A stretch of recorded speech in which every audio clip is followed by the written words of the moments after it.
యేసుని ప్రేమ ఛానల్కి స్వాగతం. దయచేసి ఈ ఛానల్ని లైక్ చేయండి. తెలుగు డైలీ ఆడియో బైబిల్ న్యాయాధిపతులు 20వ అధ్యాయము.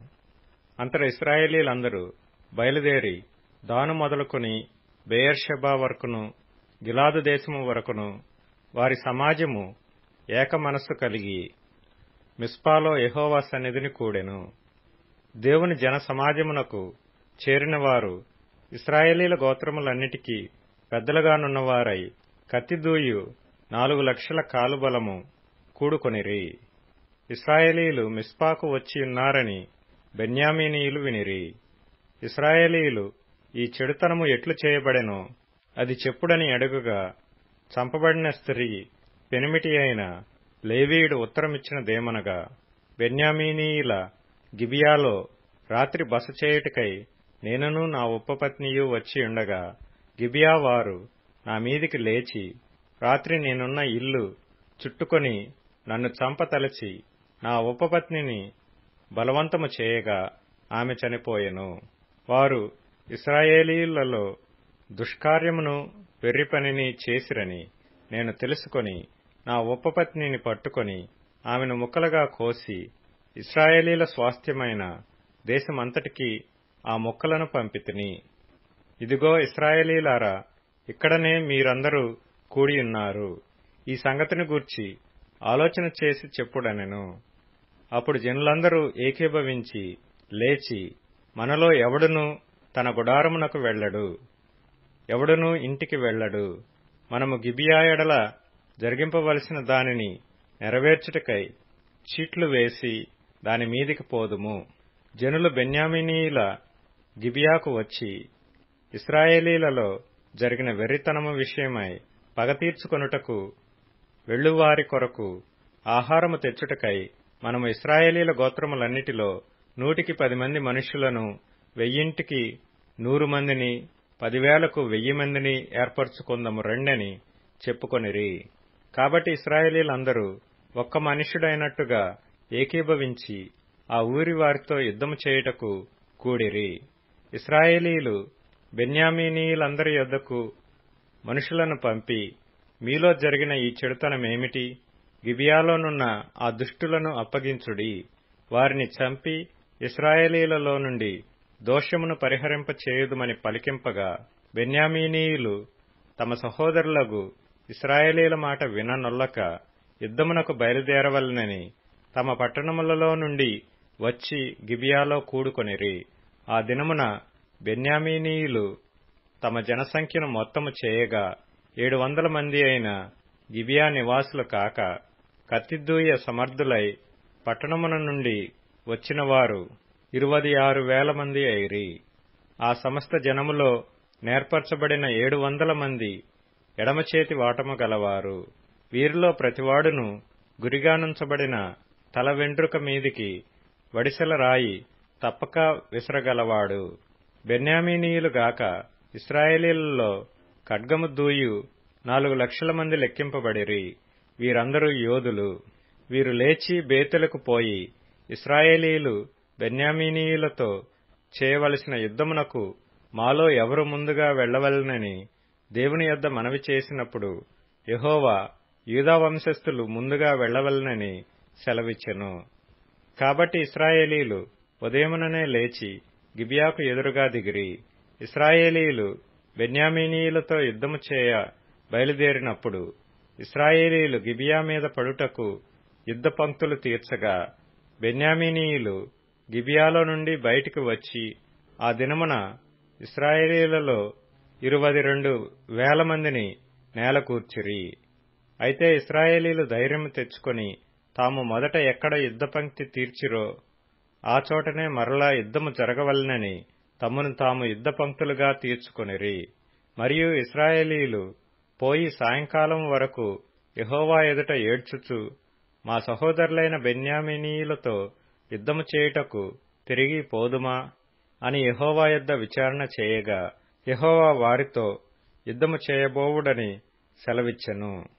కాబట్టి ఇశ్రాయేలీలు 2వ దినమున బెన్యామీనీయులతో యుద్ధము చేయరాగా, ఆ 2వ దినమున బెన్యామీనీయులు వారిని ఎదుర్కొనుటకు గిబియాలో నుండి బయలుదేరి వచ్చి ఇశ్రాయేలీలలో 18,000 మందిని నేలగూల్చి సంహరించిరి. వీరందరూ కత్తి దూయువారు.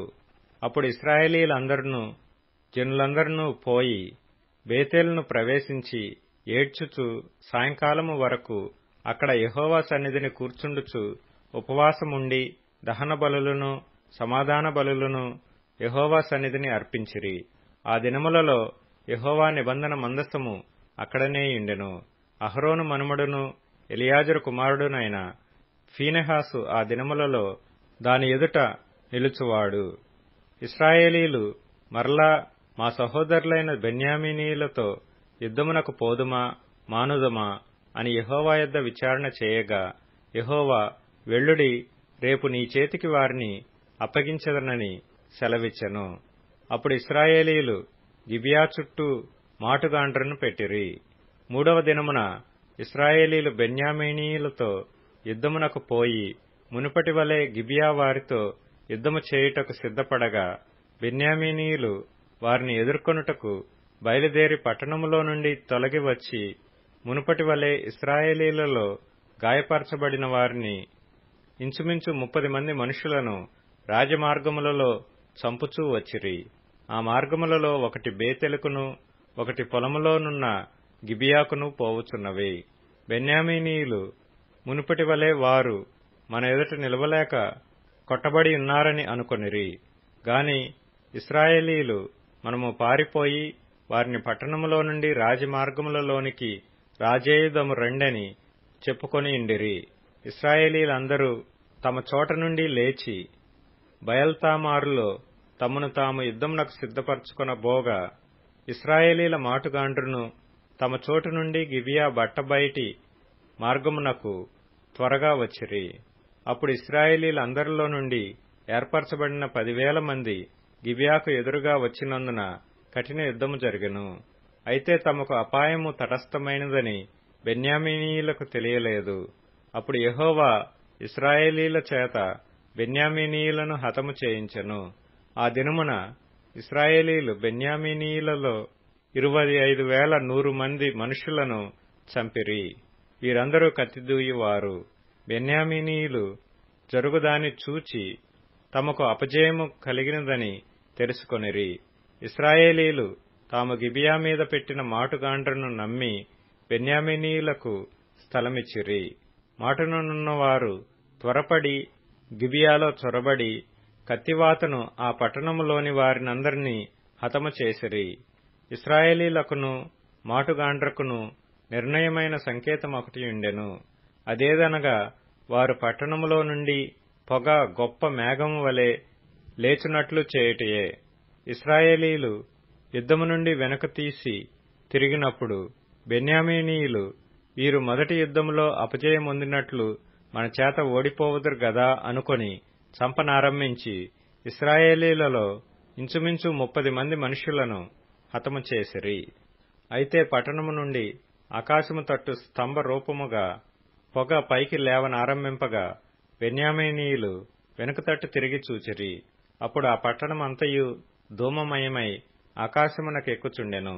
ఇశ్రాయేలీలు తిరిగినప్పుడు బెన్యామీనీయులు తమకు అపజయము కలిగినదని తెలుసుకుని విభ్రాంతి నొంది ఎడారి మార్గము తట్టు వెళ్ళుదమని ఇశ్రాయేలీల ఎదుట వెనుకకు తిరిగిరి గాని, యుద్ధమున తరమబడగా పట్టణములలో నుండి వచ్చిన వారు మధ్య మార్గమందే వారిని చంపిరి.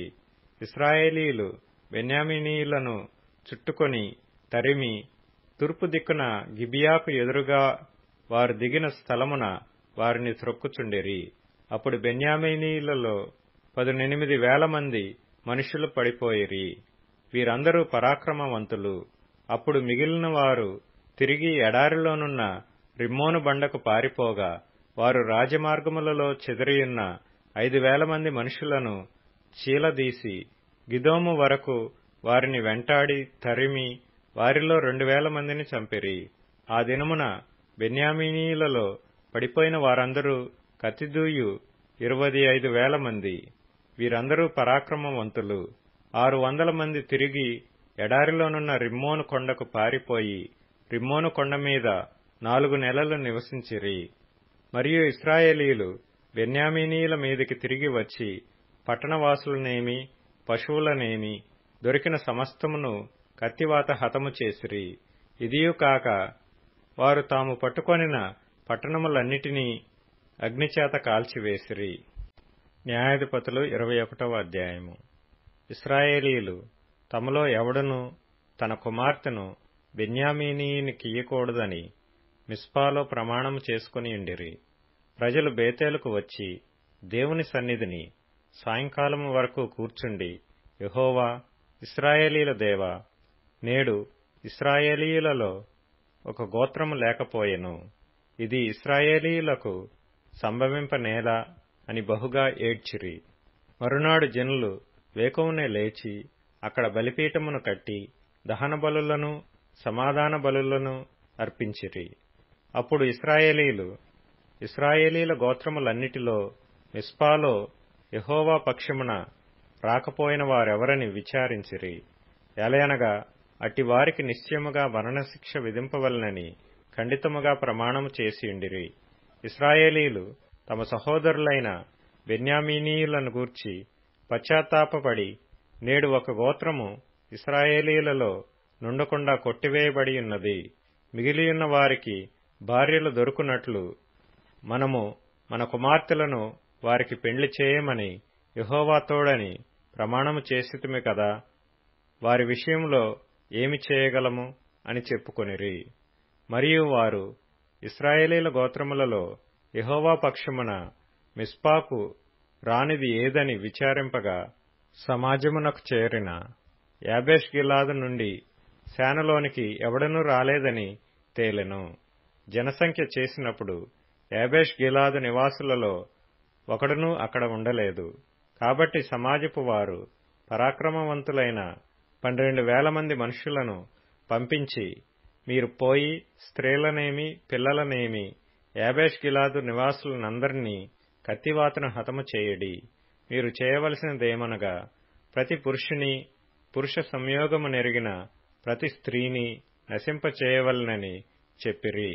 యాబేష్గిలాదు నివాసులలో పురుష సంయోగము నెరుగని 400 మంది కన్యలైన స్త్రీలు దొరకగా, కనాను దేశమందలి షిలోహులోనున్న సేనలోనికి వారిని తీసుకొని వచ్చిరి. ఆ సర్వ సమాజము రిమ్మోను కొండలోనున్న బెన్యామీనీయులతో మాట్లాడుటకును వారిని సమాధానపరచుటకును వర్తమానము పంపగా, ఆ వేళను బెన్యామీనీయులు తిరిగి వచ్చిరి. అప్పుడు వారు తాము యాబేష్గిలాదు స్త్రీలలో బ్రతకనిచ్చిన వారిని వారికిచ్చి పెండ్లి చేసిరి. ఆ స్త్రీలు వారికి చాలకపోగా, యెహోవా ఇశ్రాయేలీయుల గోత్రములలో లోపము కలుగజేసియుండుట జనులు చూచి బెన్యామీనీయులను గూర్చి పశ్చాత్తాపపడిరి. సమాజ ప్రధానులు బెన్యామీను గోత్రములో స్త్రీలు నశించియుండుట చూచి, మిగిలిన వారికి భార్యలు దొరుకునట్లు మనమేమి చేయుదుమని యోచించుకొని, ఇశ్రాయేలీయులలో నుండి ఒక గోత్రము తుడిచివేయబడకుండునట్లు బెన్యామీనీయులలో తప్పించుకొనిన వారికి స్వాస్థ్యముండవలెననిరి. ఇశ్రాయేలీయులలో ఎవడైనను తన కుమార్తెను బెన్యామీనీయునికి ఇచ్చిన ఎడల వాడు నిర్మూలము చేయబడునని ప్రమాణము చేసియున్నాము గనుక మనము మన కుమార్తెలను వారికి పెండ్లి చేయకూడదని చెప్పుకొనుచుండిరి. కాగా వారు బెన్యామీనీయులతో ఇట్లనిరి, ఇదిగో బేతేలుకు ఉత్తర దిక్కున బేతేలు నుండి షెకెమునకు పోవు రాజమార్గమునకు తూర్పుననున్న లెబోనాకు దక్షిణ దిక్కున యెహోవాకు పండగ ఏటేటా షిలోహులో జరుగునని చెప్పి బెన్యామీనీయులను చూచి, మీరు వెళ్లి ద్రాక్ష తోటలలో మాటున నుండి షిలోహు స్త్రీలు నాట్యమాడు వారితో కలిసి నాట్యమాడుటకు బయలుదేరగా, ద్రాక్ష తోటలలో నుండి బయలుదేరి వచ్చి పెండ్లి చేసుకొనుటకు ప్రతివాడును షిలోహు స్త్రీలలో ఒకదాని పట్టుకొని బెన్యామీనీయుల దేశమునకు పారిపోవుడి. తరువాత వారి తండ్రులైనను సహోదరులైనను వాదించుటకు మీ యొద్దకు వచ్చిన ఎడల, మేము ఆ యుద్ధమును బట్టి వారిలో ప్రతివానికిని పెండ్లికి స్త్రీ దొరకలేదు గనుక ఈ స్త్రీలను దయచేసి మాకియ్యుడి. ఈ సమయమున వారికిచ్చిన ఎడల మీరు అపరాధులగుదురు గనుక మాకిచ్చినట్లుగా ఇయ్యుడని వారితో చెప్పెదమనిరి. కాగా బెన్యామీనీయులు అట్లు చేసి తమ లెక్క చొప్పున నాట్యమాడిన వారిలో నుండి స్త్రీలను పట్టుకొని వారిని తీసుకొని పోయి తమ స్వాస్థ్యమునకు వెళ్లి పట్టణములను కట్టి వాటిలో నివసించిరి. అటు పిమ్మట ఇశ్రాయేలీలలో ప్రతివాడును అక్కడ నుండి తమ గోత్రస్థానములకును కుటుంబములకును పోయెను. అందరునూ అక్కడ నుండి బయలుదేరి తమ స్వాస్థ్యములకు పోయిరి. ఆ దినములలో ఇశ్రాయేలీలకు రాజు లేడు. ప్రతివాడును తన తన ఇష్టానుసారముగా ప్రవర్తించుచూ వచ్చెను. లూకాసు వార్త 11వ అధ్యాయం. ఆయన ఒక చోట ప్రార్థన చేయుచుండెను. ప్రార్థన చాలించిన తరువాత ఆయన శిష్యులలో ఒకడు, ప్రభువా, యోహాను తన శిష్యులకు నేర్పినట్టుగా మాకును ప్రార్థన చేయ నేర్పుమని ఆయనను అడిగెను. అందుకు ఆయన, మీరు ప్రార్థన చేయునప్పుడు, తండ్రి, నీ నామము పరిశుద్ధపరచబడునుగాక, నీ రాజ్యము వచ్చునుగాక, మాకు కావలసిన అనుదినాహారము దినదినము మాకు దయచేయుము. మేము మాకిచ్చియున్న ప్రతివానిని క్షమించుచున్నాము గనక మా పాపములను క్షమించుము, మమ్మును శోధనలోనికి తేకుము అని పలుకుడని వారితో చెప్పెను. మరియు ఆయన వారితో ఇట్లనెను, మీలో ఎవనికైనను ఒక స్నేహితుడుండగా అతడు అర్ధరాత్రి వేళ ఆ స్నేహితుని యొద్దకు వెళ్లి, స్నేహితుడా, నాకు 3 రొట్టెలు బదులిమ్ము, నా స్నేహితుడు ప్రయాణము చేయుచు మార్గములో నా యొద్దకు వచ్చియున్నాడు, అతనికి పెట్టుటకు నా యొద్ద ఏమీయూ లేదని అతనితో చెప్పిన ఎడల, అతడు లోపలనే ఉండి, నన్ను తొందర పెట్టవద్దు, తలుపు వేసియున్నది, నా చిన్నపిల్లలు నాతో కూడా పండుకొనియున్నారు, నేను లేచి ఇయ్యలేనని చెప్పునా? అతడు తన స్నేహితుడైనందున లేచి ఇయ్యకపోయినను అతడు సిగ్గుమాలి మాటిమాటికి అడుగుట వలనను లేచి అతనికి కావలసినయు ఇచ్చును అని మీతో చెప్పుచున్నాను. అటువలే మీరును అడుగుడి, మీకియ్యబడును, వెదకుడి, మీకు దొరకును, తట్టుడి, మీకు తీయబడును. అడుగు ప్రతివానికి ఇయ్యబడును, వెదుకువానికి దొరుకును, తట్టువానికి తీయబడునని మీతో చెప్పుచున్నాను. మీలో తండ్రి అయిన వాడు తన కుమారుడు చేపనడిగితే చేపను ప్రతిగా పామునిచ్చునా? గుడ్డునడిగితే తేలునిచ్చునా? కాబట్టి మీరు చెడ్డవారయుండియు మీ పిల్లలకు మంచి ఈవులనీయ నెరిగియుండగా, పరలోకమందున్న మీ తండ్రి తన్ను అడుగువారికి పరిశుద్ధాత్మను ఎంతో నిశ్చయముగా అనుగ్రహించుననెను. ఒకప్పుడు ఆయన మూగ దయ్యమును వెళ్ళగొట్టుచుండెను. ఆ దయ్యము వదిలిపోయిన తరువాత మూగవాడు మాటలాడెను గనక జనసమూహములు ఆశ్చర్యపడెను. అయితే వారిలో కొందరు, వీడు దయ్యములను అధిపతి అయిన బయల్జెబూలు వలన దయ్యములను వెళ్ళగొట్టుచున్నాడని చెప్పుకొనిరి. మరికొందరు ఆయనను శోధించుచు, పరలోకము నుండి ఒక సూచక క్రియను చూపమని ఆయననడిగిరి. ఆయన వారి ఆలోచనలను ఎరిగి వారితో ఇట్లనెను, తనకు తానే వ్యతిరేకముగా వేరుపడిన ప్రతి రాజ్యమును పాడైపోవును, తనకు తానే విరోధమైన ఇల్లు కూలిపోవును. సాతానును తనకు వ్యతిరేకముగా తానే వేరుపడిన ఎడల వాని రాజ్యం ఎలాగూ నిలుచును? నేను బయల్జెబూలు వలన దయ్యములను వెళ్ళగొట్టుచున్నానని మీరు చెప్పుచూ ఉన్నారే. నేను బయల్జెబూలు వలన దయ్యములను వెళ్ళగొట్టుచున్న ఎడల మీ కుమారులు ఎవని వలన వెళ్ళగొట్టుచున్నారు? అందుచేత వారే మీకు తీర్పరులయ్యుందురు. అయితే నేను దేవుని వ్రేలితో దయ్యములను వెళ్ళగొట్టుచున్న ఎడల నిశ్చయముగా దేవుని రాజ్యము మీ యొద్దకు వచ్చియున్నది. బలవంతుడు ఆయుధములు ధరించుకొని తన ఆవరణమును కాచుకొనున్నప్పుడు అతని సొత్తు భద్రముగా ఉండును. అయితే అతని కంటే బలవంతుడైన ఒకడు అతని పైబడి జయించునప్పుడు అతడు నమ్ముకొనిన ఆయుధములనన్నిటినీ లాగుకొని అతని ఆస్తిని పంచిపెట్టును. నా పక్షమున ఉండువాడు నాకు విరోధి, నాతో సమకూర్చని వాడు చెదరగొట్టువాడు. అపవిత్రాత్మ యొక్క మనిషిని వదిలిపోయిన తరువాత అది విశ్రాంతి వెదుకుచు నీరులేని చోట్లు తిరుగుచుండును. విశ్రాంతి దొరికినందున నేను విడిచి వచ్చిన నా ఇంటికి తిరిగి వెళ్ళుదుననుకొని వచ్చి ఆ ఇల్లు ఊడ్చి అమర్చియుండుట చూచి వెళ్లి తనకంటే చెడ్డవైన మరి 7 అపవిత్ర ఆత్మలను వెంటబెట్టుకొని వచ్చును. అవి అందులో ప్రవేశించి అక్కడనే కాపురముండును. అందుచేత ఆ మనుష్యుని కడపటి స్థితి మొదటి దానికంటే చెడ్డదగునని చెప్పెను. ఆయన ఈ మాటలు చెప్పుచుండగా సమూహములో నున్న ఒక స్త్రీ ఆయనను చూచి, నిన్ను మోసిన గర్భమును నీవు కుడిచిన స్తనములను ధన్యములైనవి అని కేకలు వేసి చెప్పగా, ఆయన అవును గాని దేవుని వాక్యము విని దానిని గైకొనువారు మరి ధన్యులని చెప్పెను. దయచేసి ఈ ఛానల్ని లైక్ చేయండి, షేర్ చేయండి, సబ్స్క్రైబ్ చేయండి.